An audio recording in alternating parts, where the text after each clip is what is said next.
దేవుని నమ్ముకున్న తర్వాత, దేవుని వద్దకు వచ్చిన తర్వాత దేవుని కార్యాలు, దేవుని ఆశీర్వాదాలు పొందాలనంటే నిరీక్షణతో ఉండాలి. దేవుడు ఆశీర్వదిస్తా అని చెప్పాడు, ఆశీర్వదిస్తా అని చెప్పిన ఆ సంవత్సరమే ఆశీర్వదించలేదు అబ్రహాముని. కొన్ని సంవత్సరాలు పట్టింది.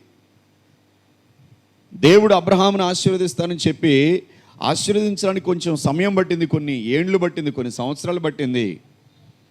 కొన్ని సంవత్సరాలు పట్టినా సరే అబ్రహాము నిరీక్షిస్తూనే వచ్చాడు, ఎదురు చూస్తూనే వచ్చాడు. ఆ నిరీక్షణ అనేది చాలా ప్రాముఖ్యం. అబ్రహాము ఆశీర్వాదానికి మొదటి కారణము లోబడడం అయితే, రెండవ కారణము నిరీక్షణ.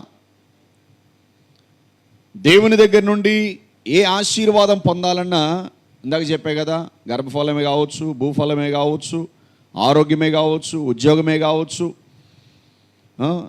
ప్రమోషనే కావచ్చు, స్వస్థతే కావచ్చు, అది ఏదైనా కావచ్చు. ఎలాంటి ఆశీర్వాదం పొందాలన్నా నిరీక్షణ కూడా చాలా అవసరమై ఉంది. తొందరపాటుతనం ఉండకూడదు.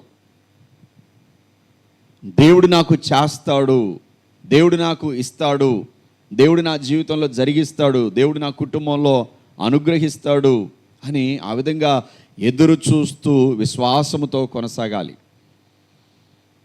అబ్రహాము తన జీవితంలో ఆశీర్వాదాలు పొందడానికి రెండవ కారణం నిరీక్షణ.